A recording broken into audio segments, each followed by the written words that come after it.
चौथे अध्याय का महात्म सुनिए। भगवान की महिमा का गान करना इस मनुष्य जाति का परम कर्तव्य है और इसीलिए मानव का शरीर उसे प्राप्त होता है, क्योंकि वे मानव रूप में ही लोग सत्य कर्म करने में सक्षम हैं। और जो इस सत्य कर्म को करता हुआ इन 84 लाख योनियों से भ्रमण करता हुआ मानव के शरीर में आता है, उसके बाद उसे भगवान अगर सत्कर्म करता रहता है तो तार देते हैं।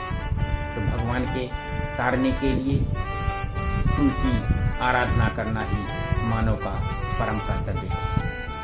और आज चौथा अध्याय का महात्म पहले मैं बताऊंगा। तो श्री मद्भागवत गीता के चौथे अध्याय का महात्म सुनिए कि भागीरथी नदी के तट पर एक वाराणसी नाम की नगरी है, जहाँ पर विश्वनाथ जी के मंदिर में एक भरत मुनि नाम के योग निष्ठ महात्मा रहते थे, जो प्रतिदिन आत्म चिंतन में तत्पर हो आदरपूर्वक गीता के चौथे अध्याय का पाठ किया करते थे।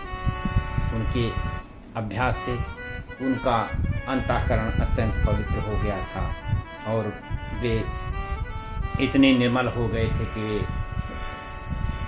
शीतकालीन में और उसमें उनको किसी प्रकार से कभी भी वो परेशान नहीं होते थे। एक समय की बात है कि उस तपोधन नगर की सीमा में स्थित देवताओं का दर्शन करने की इच्छा से भ्रमण करते हुए वे नगर से बाहर निकल गए और वहाँ बेर के 2 पेड़ के बीच में उनकी विश्राम की मुद्रा हो गई और उन्होंने एक पेड़ के जड़ में विश्राम किया और दूसरे के शाखा में अपना मस्तक रखा और दूसरे वृक्ष के मूल में इनका पैर टिका हुआ था। इस प्रकार से वो दोनों वृक्ष में पैर के दोनों वृक्षों में वे अपने कुर्सी के बीच में लेटे हुए आराम निद्रा में थे। कुछ देर के बाद वे तपस्वी वहाँ से चले गए और उन 5-6 दिनों के भीतर वो दोनों बेर के पेड़ सूख गए, यहाँ तक कि उनकी पत्ते और डालियाँ भी खत्म हो गई, क्योंकि ये वनस्पतियाँ जो हैं, ये पेड़ पौधे जो हैं, इनमें जीवन होता है और ये जीव हैं। जीव की 84 लाख योनियों में एक ये भी गति होती है। तो वे दोनों वृक्ष कहीं ब्राह्मणों के पवित्र घर में जाकर के 2 कन्याओं के रूप में पैदा हो गई और वो दोनों कन्याएं बढ़कर 7-8 वर्ष की हो गई। जब एक दिन उन्होंने दूर देश से घूम कर आते हुए उन भरत मुनि को देखा, तो उन्हें देखते ही वे दोनों उनके चरणों में गिर गईं और मीठी वाणी में बोली कि हे मुनि, आपने कृपा पूर्वक हम दोनों का उद्धार किया था और हमने बेर की ओर त्याग करके मानव शरीर प्राप्त किया। उनके इस प्रकार के कहने पर मुनि को बड़ा विस्मय हुआ और उन्होंने पूछा कि पुत्रियों, मैंने कब और किस साधन के द्वारा तुमको मुक्त किया था? साथ ही ये भी बताओ कि तुम्हारे बेर के पेड़ होने में क्या कारण था, क्योंकि इस विषय में मुझे कुछ भी ज्ञान नहीं। तब एक कन्याएं पहले उन्हें अपने बेर हो जाने का कारण बतलाती हुई बोली कि मुनि, गोदावरी नदी के तट पर छिन्न पत्र नाम की एक उत्तम नगरी है। उस तीर्थ में जो मनुष्यों को पुण्य प्रदान करने वाला है, वो पावनता की चरम सीमा पर पहुंचा हुआ है। उस तीर्थ में सत्यतपा नामक एक तपस्वी बड़ी कठोर तपस्या कर रहे थे। वे गर्मी के महीने में अग्नि में बैठते थे और वर्षा काल में उनकी धाराओं से सदैव उनके मस्तक के बाल भीगे रहते थे। जाड़े में जल में निवास करने के कारण उनके शरीर में हमेशा रोए खड़े रहते थे। वे बाहर भीतर से सदा शुद्ध रहते थे, समय पर तपस्या करते थे और मन और इंद्रियों को संयम में रखते हुए परम शांति प्राप्त करके आत्मा में ही रमण किया करते थे। वे अपनी विद्वता के द्वारा जैसा व्याख्यान करते थे उसे सुनने के लिए साक्षात ब्रह्मा जी भी उनके सामने उपस्थित हो जाते थे और उनसे प्रश्न करते थे। तो ब्रह्मा जी से उनका संकोच नहीं रह गया था। उनके आने पर भी वे तपस्या में लगे रहते थे और परमात्मा के ध्यान में निरंतर संलग्न रहने के कारण उनकी तपस्या सदा बढ़ती रहती थी। सत्यतपा को जीवन मुक्त से समान मान करके इंद्र को अपने समृद्धशाली पद से कुछ भय हुआ। ये हमको इतना भयंकर तप करके अपने इंद्रासन के पद से हटा देगा। तो उसने उनकी तपस्या में सैकड़ों विघ्न डालना शुरू कर दिया और अप्सराओं के समुदाय में हम दोनों को बुला करके इंद्र ने इस प्रकार आदेश दिया कि तुम दोनों उन तपस्वी की तपस्या में जाकर के विघ्न डालो, जो मुझे इंद्र पद से हटाकर स्वयं स्वर्ग का राज चाहता है। इंद्र का यह आदेश पाकर हम दोनों उनके सामने से चलकर गोदावरी के तट पर गई और उन मुनि जो तपस्या कर रहे थे हम लोगों ने गाना बजाना करते हुए अप्सराओं सहित मधुर गीत में उनको मुनि को रिझाना चाहा। इतना ही नहीं, उनको हमने कई तरह से लय और धन ताल करके रिझाया और नाच गाना किया और उनकी जो हम दोनों की उन्नति काम भावना थी उससे निर्विकार चित्त वाले उन महात्मा के मन में क्रोध उत्पन्न हो गया और उन्होंने हाथ में जल छोड़ करके हमें क्रोधपूर्वक श्राप दिया कि तुम दोनों गंगा जी के तट पर बेर की पेड़ हो जाओ। ये सुनकर हम लोगों ने बड़ी विनय के साथ कहा कि महात्मा, हम दोनों पराधीन थी, हमारे द्वारा जो दुष्कर्म बन गया है उसे आप क्षमा करें। यह कहकर मुनि को हमने प्रसन्न कर दिया। तब उन पवित्र चित्त वाले मुनि ने हमारे साथ साप से उद्धार की अवधि निश्चित करते हुए कहा कि भरत मुनि के आने तक ही तुम पे शाप लागू होगा, उसके बाद तुम लोगों का मृत्युलोक में जन्म होगा और पूर्व जन्म की तुम्हें स्मृति बनी रहेगी। जिस समय हम दोनों बेर के रूप में खड़ी थी उस समय आपने आकर के गीता के 4वें अध्याय का जप करते हुए हमारा उद्धार किया था, इसलिए हम आपको प्रणाम करते हैं और केवल साप से ही नहीं, इस भयानक संसार के पाठ से भी इसी अध्याय के द्वारा तुमने हमें मुक्त कर दिया। उन दोनों के इस प्रकार कहने पर मुनि बहुत ही प्रसन्न हुए और उनसे पूजित होकर के विदा लेकर के जैसे आए थे वैसे ही चले गए और वे कन्याएं बड़े आदर के साथ गीता के 4वें अध्याय का पाठ करने लगी और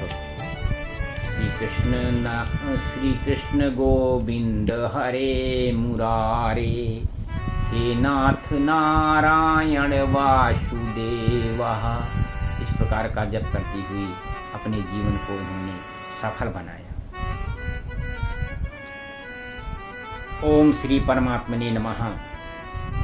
4था अध्याय। उसके उपरांत श्री कृष्ण महाराज बोले कि हे अर्जुन, मैंने अविनाशी योग को कल्प के आदि में सूर्य के प्रति कहा था और सूर्य ने अपने प्रति मन के प्रति कहा और मन ने अपने पुत्र राजा इच्छा के प्रति कहा। इस प्रकार परंपरा से प्राप्त हुए इस योग को राजर्षियों ने जाना। परंतु हे अर्जुन, वो योग बहुत काल से इस पृथ्वी में लोप हो गया है। वही पुरातन योग अब मैं तेरे लिए वर्णन करता हूँ, क्योंकि तू मेरा भक्त और प्रिय सखा है। यह योग बहुत उत्तम और रहस्य अर्थात मर्म का विषय है। इस प्रकार भगवान श्री कृष्णचंद्र महाराज के वचन सुनकर अर्जुन ने पूछा कि हे भगवान, आपका जन्म तो आधुनिक अर्थात अब हुआ है और सूर्य का जन्म बहुत पुराना है, इसलिए योग को कल्प के आदमी आपने कहा था, ये मैं कैसे जानूं? तब श्री कृष्ण महाराज बोले कि हे अर्जुन, मेरे और तेरे बहुत से जन्म हो चुके हैं, परंतु हे परंतप, उन सबको तू नहीं जानता है और मैं जानता हूँ, क्योंकि मेरा जन्म प्राकृत मनुष्यों के सदस्य नहीं। मैं अविनाशी स्वरूप अजन्मा होने पर भी तथा सब भूत प्राणियों का ईश्वर होने पर भी अपनी प्रकृति को अधीन करके योग माया से प्रकट होता हूँ। हे भारत, जब जब धर्म की हानि और अधर्म की वृद्धि होती है, तब तब ही मैं अपने रूप को रचता अर्थात प्रकट करता हूँ, क्योंकि साधु पुरुषों का उद्धार करने के लिए और दूषित कर्म करने वालों का नाश करने के लिए तथा धर्म की स्थापना करने के लिए मैं युग युग में प्रकट होता हूँ। इसलिए हे अर्जुन, मेरा वह जन्म और कर्म दिव्य अर्थात अलौकिक है। इस प्रकार जो पुरुष मुझको तत्व से जानता है, वो शरीर को त्याग कर फिर जन्म को नहीं प्राप्त होता है, वो मुझे ही प्राप्त होता है। हे अर्जुन, पहले भी राग, भय और क्रोध से रहित अनन्य भाव से मेरे में स्थित वाले मेरे शरण हुए बहुत से पुरुष ज्ञान रूप तप से पवित्र हुए मेरे स्वरूप को प्राप्त हो चुके हैं। क्योंकि हे अर्जुन, जो मेरे को जैसे भजते हैं, मैं भी उनको वैसे ही भजता हूँ। इस रहस्य को जानकर ही बुद्धिमान मनुष्यगण सब प्रकार से मेरे मार्ग के अनुसार बरतते हैं। जो मेरे को तत्व से नहीं जानते हैं, वे पुरुष इस मनुष्य लोक में कर्मों के फल को चाहते हुए देवताओं को पूजते हैं और उनके कर्मों में उत्पन्न हुई वो श्रद्धा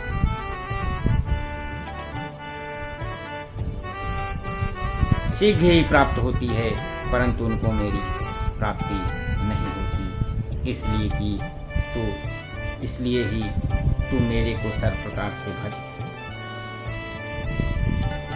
तो हे अर्जुन, गुण और कर्मों के विभाग में ब्राह्मण, क्षत्रिय, वैश्य और शूद्र मेरे द्वारा रखे गए हैं। उनके कर्ता को मुझ अविनाशी परमेश्वर को तू अकर्ता ही जान, क्योंकि कर्मों के फल में मेरी स्पृहा नहीं है, इसलिए मेरे को कर्म लिपायमान नहीं करते।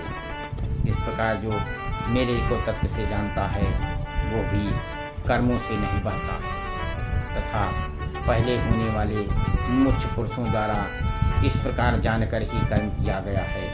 इससे तू भी पूर्वजों द्वारा सदा से किए हुए कर्म को ही कर।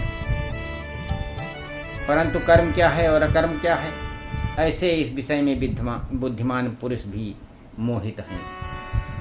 इसलिए मैं यह कर्म और कर्मों का तत्व तेरे लिए अच्छी प्रकार से कहूँगा कि जिसको जानकर तू अशुभ अर्थात संसार बंधन से छूट जाएगा।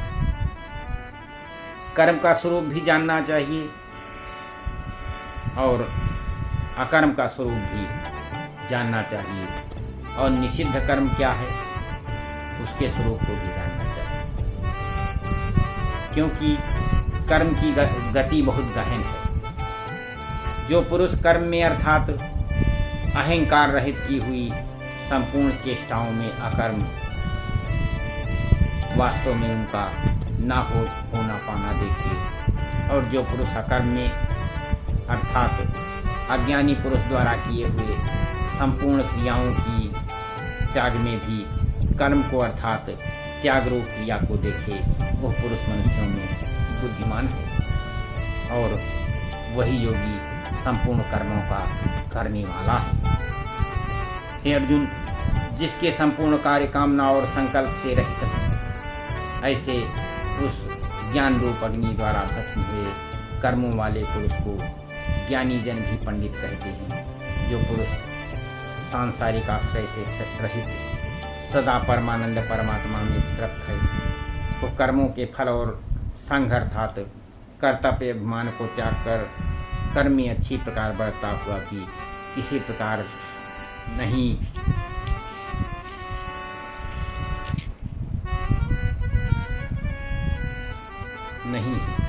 बढ़ता है, बढ़ता हुआ भी कुछ भी नहीं करता है। जीत लिया है अंतःकरण और शरीर जिसने, तथा त्याग दी है संपूर्ण भोगों की सामग्री जिसने, ऐसा आशा रहित केवल शरीर संबंधी कर्म को करता हुआ भी पाप को नहीं प्राप्त होता।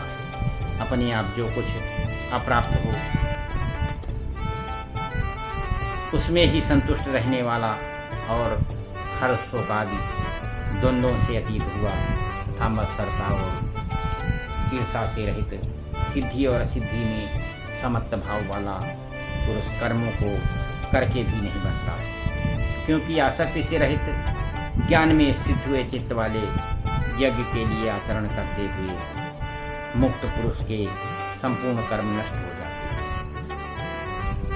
उन यज्ञ के लिए आचरण करने वाले पुरुषों में से तो कोई तो इस भाव से यज्ञ करते हैं कि अर्पण अर्थात स्तवादिक भी ब्रह्म है और हवि अर्थात हवन करने योग्य द्रव्य भी ब्रह्म है, और ब्रह्म रूप अग्नि में ब्रह्म रूप कर्ता के द्वारा जो हवन किया गया है वह भी ब्रह्म ही है। इसलिए ब्रह्म रूप कर्म में समाधिस्थ हुए उस पुरुष द्वारा जो प्राप्त होने योग्य है वो भी ब्रह्म ही है। और दूसरे योगी जन देवताओं के पूजन रूप यज्ञ को ही अच्छी प्रकार उपासते हैं अर्थात करते हैं, और दूसरे ज्ञानी जन परब्रह्म परमात्मा रूप अग्नि में यज्ञ के द्वारा ही यज्ञ को हवन करते हैं। अन्य योगी जन श्रोतादिक सब इंद्रियों को संयम और अर्थ स्वाधीनता रूप अग्नि में हवन करते हैं। इंद्रियों के विषयों से रोककर अपने वश में कर लेते हैं, और दूसरे योगी लोग शब्दादिक विषयों को इंद्रिय रूप अग्नि में हवन करते हैं अर्थात राग द्वेष रहित इंद्रियों द्वारा विषयों को ग्रहण करते हुए भी भस्म रूप करते हैं। दूसरे योगी जन संपूर्ण इंद्रियों की चेष्टाओं को तथा प्राणों के व्यापार को ज्ञान से प्रकाशित हुई परमात्मा में स्थित रूप योगाग्नि में हवन करते हैं। दूसरे कई पुरुष ईश्वर अर्पण बुद्धि से लोक सेवा में द्रव्य लगाने वाले हैं। वैसे ही कई पुरुष स्वधर्म पालन रूप तप यज्ञ को करने वाले हैं, और कई अष्टांग योग्य रूप यज्ञ को करने वाले हैं, और दूसरे कई अहिंसा तीक्ष्ण व्रतों से युक्त यत्नशील पुरुष भगवान के नाम का जप तथा भगवत विषयक शास्त्रों का अध्ययन रूप ज्ञान यज्ञ के करने वाले हैं।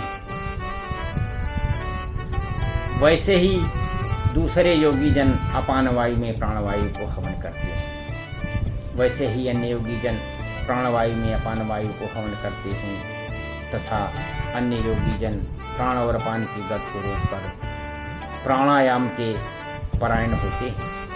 दूसरे नियमित आहार करने वाले योगी जन प्राणों को प्राणों में ही हवन करते हैं। इस प्रकार यज्ञों द्वारा नाश हो गया है यज्ञ पाप जिनकी ऐसे सब प्रकार के पुरुष यज्ञों को जानने वाले हैं। हे कुरुश्रेष्ठ अर्जुन, यज्ञों के परिणाम रूप ज्ञानामृत को भोगने वाले योगी जन सनातन परब्रह्म परमात्मा को प्राप्त होते हैं, और यज्ञ रहित पुरुष को यह मनुष्य लोक भी सुखदायक नहीं है, फिर परलोक कैसे सुखदायक होगा। ऐसे बहुत प्रकार के यज्ञ वेद की वाणी में विस्तार किए गए हैं, उन सबको शरीर, मन और इंद्रियों की क्रियाओं द्वारा ही उत्पन्न होने वाले ज्ञान, इस प्रकार तत्व से जानकर निष्काम कर्मयोग द्वारा संसार बंधन से मुक्त हो जाएगा। और हे अर्जुन, सांसारिक वस्तुओं के सिद्धि से होने वाले यज्ञ में ज्ञान रूप यज्ञ सब प्रकार से श्रेष्ठ है, क्योंकि हे पार्थ, संपूर्ण यावन मात्र कर्म ज्ञान में शेष होते हैं, अर्थात ज्ञान इनकी पराकाष्ठा है। इसलिए तत्व को जानने वाले ज्ञानी पुरुषों से भली प्रकार दंडवत प्रणाम तथा सेवा और निष्कपट भाग से किए हुए प्रश्न द्वारा उस ज्ञान को जान। ये मर्म को जानने वाले ज्ञानी जन तुझे उस ज्ञान का उपदेश करेंगे, जिसको जानकर तू फिर इस प्रकार के मोह को नहीं प्राप्त होगा। और हे अर्जुन, ज्ञान के द्वारा सर्वव्यापी अनंत चेतन रूप हुआ अपने अंतर्गत समिष्ट बुद्धि के आधार संपूर्ण भूतों को देखेगा। उसके उपरांत मेरे में अर्थात सच्चिदानंद स्वरूप में एक ही भाव हुआ सच्चिदानंद ही देखेगा। यदि तू सब पापियों से अधिक पाप करने वाला है तो भी ज्ञान रूप नौका द्वारा निसंदेह संपूर्ण पापों को अच्छी प्रकार से तर जाएगा। हे अर्जुन, जैसे प्रज्वलित अग्नि ईंधन को भस्म कर देता है, वैसे ही ज्ञान रूप अग्नि संपूर्ण कर्मों को भस्म कर देता है। इसलिए इस संसार में ज्ञान के समान पवित्र करने वाला निसंदेह कुछ भी नहीं है। उस ज्ञान को कितने ही काल में अपने आप समत्व बुद्ध रूप योग के द्वारा अच्छी प्रकार शुद्ध अंतःकरण हुआ पुरुष आत्मा में अनुभव करता है। हे अर्जुन, जितेंद्रिय तत्पर हुआ श्रद्धावान पुरुष ज्ञान को प्राप्त होता है और ज्ञान प्राप्त करके तत्क्षण भगवत प्राप्ति रूप परम शांति को प्राप्त हो जाता है। हे अर्जुन, भगवत विषय को ना जानने वाला तथा श्रद्धा रहित और संशय युक्त पुरुष परमार्थ से भ्रष्ट हो जाता है। उनमें भी संशय युक्त पुरुष के लिए तो ना सुख है और ना इहलोक है, ना परलोक है, अथवा हे लोक और परलोक दोनों ही उसके लिए भ्रष्ट हो जाते हैं।